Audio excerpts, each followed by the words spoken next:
Olha, ontem foi aniversário de Uberaba, um aniversário comemorado com inúmeras atividades promovidas pela Prefeitura, que começaram na noite anterior com serestas maravilhosas em praças públicas.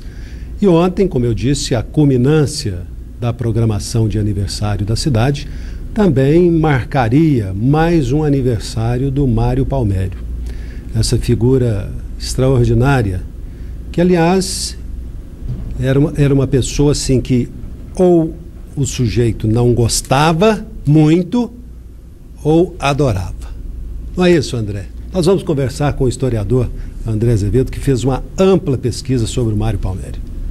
Olá, prazer estar aqui com você mais uma vez. Prazer é nosso, André. Pois é, o Palmério, de fato, ele é um personagem extremo aqui na história da cidade. Houve momentos em que ele foi quase elevado a um espaço de um mito político aqui na cidade, sobretudo nos anos 50, e houve alguns momentos em que ele foi, de fato, odiado. As pessoas parecem que têm um prazer em odiar o Mário Palmério, por vários motivos, também por motivos políticos, mas também por causa de um temperamento que ele tinha, que não era, de fato, um temperamento fácil para todos. Mas ele era um cara fantástico, um personagem muito interessante para a gente estudar e para compreender a história de Uberaba através da sua intervenção. Você diria que o Mário hoje é unanimidade positivamente em Uberaba? Ainda não. Acho que talvez porque as pessoas se esquecem muito rapidamente e o que ficou do Mário Palmério para as gerações anteriores ainda é aquela figura do final da vida do Mário Palmério. Poucas pessoas ainda têm consciência do papel do Palmério nos anos 40 aqui em Uberaba e nos anos 50, que foi de fato crucial para a história da cidade. Pois é, veja bem, ainda hoje, todo político que se preze fala que educação é prioridade, que só se transforma o mundo pela educação. Mas como era pensar assim na década de 40? Pois é. Que foi o caso do Mário Palmério. De fato, naquela época, curiosamente, havia alguns aspectos muito análogos ao que vivemos hoje.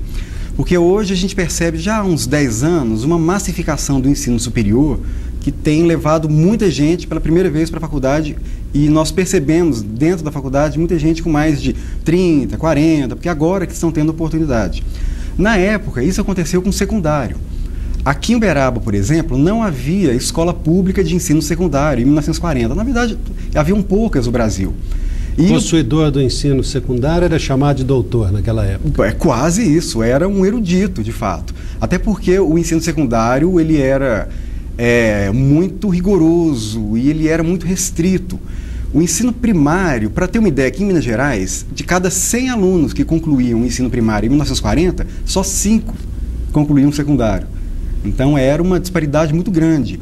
E é por isso que a maior parte das pessoas das gerações anteriores, assim, as 2 gerações atrás, a maioria das pessoas mais simples não tinham secundário, era só primário, porque não havia primário público.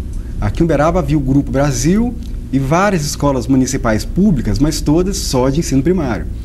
Então, o Palmério, ele foi um personagem que conseguiu impor um ginásio de qualidade aqui na cidade, competindo com o Diocesano e com o Nossa Senhora das Dores, e ele conseguiu implantar na cidade um ginásio misto, que foi uma novidade em termos para a cidade, porque nós havíamos tido a experiência do Ginásio Brasil, de 1938, mas foi um ginásio que começou mal.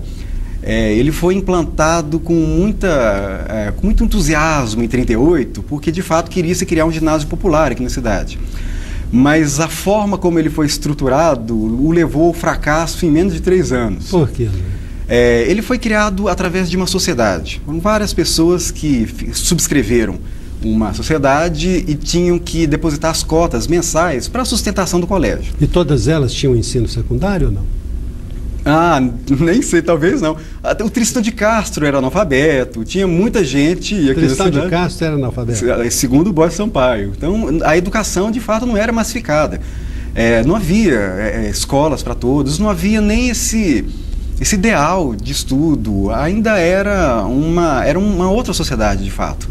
Então, isso estava começando ainda dentro do período do varguista, que ainda... era necessário criar mão de obra para poder fazer com que o país se desenvolvesse, Então, o ensino primário, o investimento do Estado em ensino primário e secundário começou para valer mais ou menos nesse período. Então, o Ginásio Brasil, em 1938, ele foi criado com muito entusiasmo, mas as pessoas, quando perceberam que, na verdade, a demanda de Uberaba não comportava, ou os uberabenses não confiaram tanto no Ginásio Brasil, de forma que as matrículas foram muito reduzidas.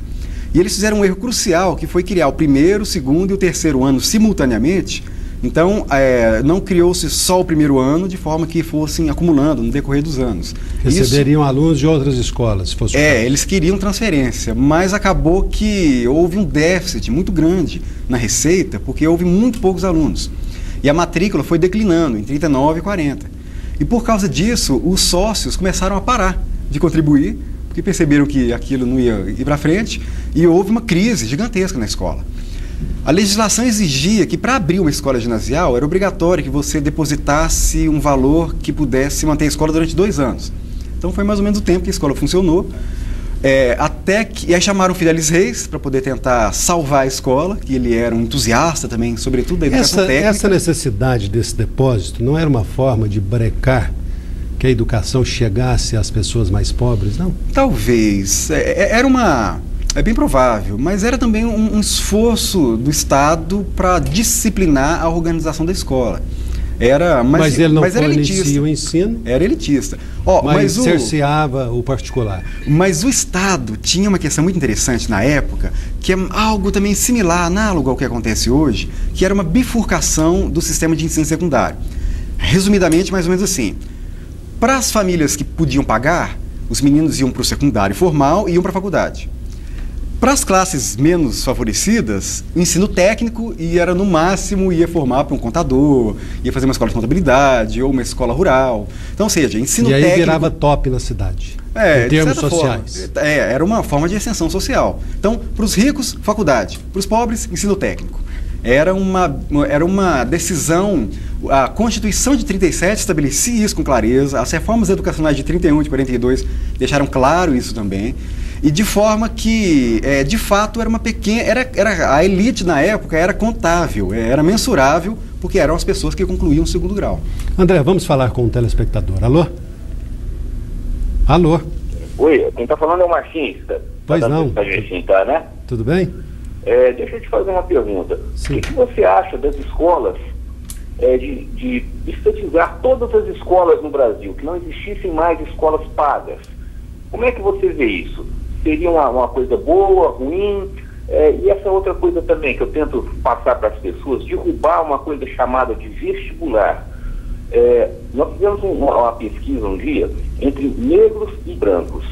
Quando você dá um teste para um negro aplicar, ou para um pobre, um excluído, né, sem que ele saiba que é um teste, ele sai muito bem.